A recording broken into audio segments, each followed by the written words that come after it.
जय हिंद दोस्तों। 70वीं बीपीएससी में आखिरकार विवादों के बाद पेपर हो ही गया और पेपर में भी पेपर लीक की बात हो रही है, जो कि बीपीएससी चेयरमैन साहब ने स्पष्ट किया है कि ऐसा कुछ मामला नहीं है। खैर, पेपर का एनालिसिस देखते हैं। पेपर कैसा गया, आप सब लोग कमेंट ज़रूर कीजिएगा। पेपर वैसे बहुत इजी ही माना जाएगा। जो पढ़ने वालों लोगों के लिए तो इजी ही रहते हैं और नहीं पढ़ने वालों के लिए हमेशा डिफ़िकल्ट ही रहता है कोई भी एग्ज़ाम हॉल में पढ़े लिखे भी भूल जाते हैं, ये तो सब लोग जानते हैं।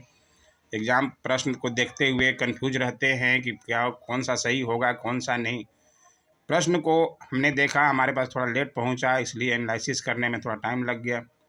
फिर भी हम एनालिसिस करते हैं। जिसको प्रश्न पत्र चाहिए, जो 17वीं बीपीएससी की तैयारी कर रहे हैं या आगे किसी एग्ज़ाम की, उनके लिए प्रश्न को देखना बहुत ज़रूरी है। तो आप पीडीएफ ले सकते हैं मेरे टेलीग्राम से। ठीक है, प्रश्नों को देखें तो प्रश्न कुछ इजी थे, कुछ डिफ़िकल्ट थे, कुछ झेलाने वाले थे, जो कि हमेशा बीपीएससी में देखा जाता है। बीपीएससी है ही ऐसा कि बहुत बच्चे जो है भर नहीं पाते हैं, क्योंकि प्रश्न का लेवल बहुत हाई कर दिया गया है। अब यूपीएससी लेवल के प्रश्न पूछे जा रहे हैं और इस बार प्रश्नों में 1/3 था, तो बहुत बच्चों को डर था कि कौन सा हम लगाएं आंसर, है ना। और इस बार प्रश्न में पहले एक तरफ से आता था साइंस के एक तरफ से प्रश्न, फिर करंट अफेयर, फिर बिहार स्पेशल, ज्योग्राफी, अलग अलग आते थे, लेकिन इस बार मिक्स कर दिया गया। आप प्रश्नों में यहाँ भी देख सकते हैं। और कुछ प्रश्न तो इजी थे, जैसे ये पहला ही प्रश्न देखिए, सूक्ष्म जीवों द्वारा कार्बनिक पदार्थों को तोड़ने की प्रक्रिया, ये तो लगभग सभी लोग जानते होंगे, अपघटन, है ना। बिहार राज्य जल विद्युत शक्ति निगम की स्थापना कब हुई थी, ये भी पढ़े ही होंगे शायद आप लोग, अधिकतर बच्चे 1982 में। किसानों द्वारा विपत्तियों का सामना करने, ये सहजानंद सरस्वती का, जो लोग भी डिटेल में पढ़े होंगे उनके लिए ये ईजी हो गया होगा।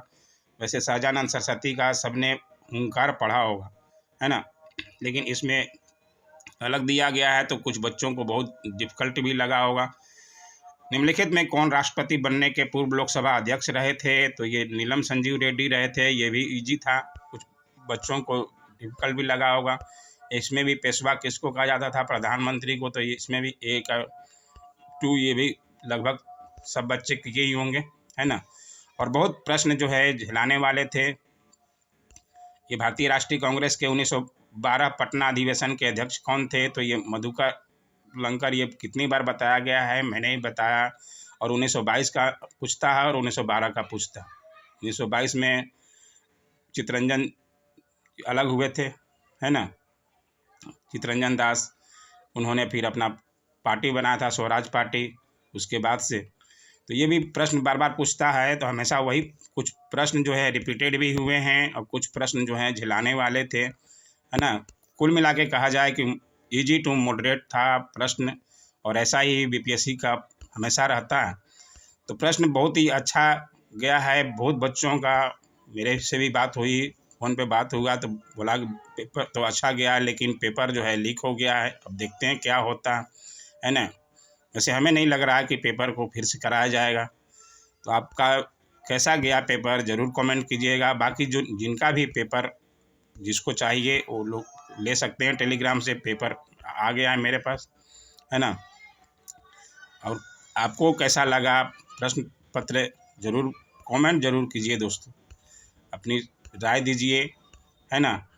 हमें तो प्रश्न देखकर यही लगा इजी टू मॉडरेट था, 50-50 मान लीजिए, है ना। कुछ प्रश्न झेलाने वाले जो पीपीएससी के साथ हमेशा रहते हैं वैसे ही थे। प्रश्न शानदार था, जैसा कि एग्ज़ाम में रहना चाहिए, जिनकी तैयारी अच्छी होती है। ये देखिए, निम्नलिखित बंदरगाहों में से कौन कृत्रिम बंदरगाह है, तो ये भी बच्चे पढ़े ही होंगे। ये पॉलिटी के प्रश्न जो है इधर उधर कर दिया गया है, इससे जो है बहुत बच्चों को परेशानी हुई। वैसे जो पढ़ने वाले हैं वो तो अपना काम किए ही होंगे, है ना। आपको कैसा प्रश्न लगा ये ज़रूर कमेंट कीजिएगा। ज़्यादा 150 प्रश्न है, उसका एनालिसिस धीरे धीरे होगा, सभी सब्जेक्ट का अलग अलग निकाल के, ठीक है ना। ठीक है, तो यही था अपडेट। प्रश्न पत्र के लिए मैं वीडियो बनाया था कि जिनको चाहिए आप ले सकते हैं टेलीग्राम से। वैसे प्रश्न जो है मुझे तो इजी टू मॉडरेट लगा, और आपको कैसा लगा ज़रूर कमेंट कीजिएगा। थैंक्स।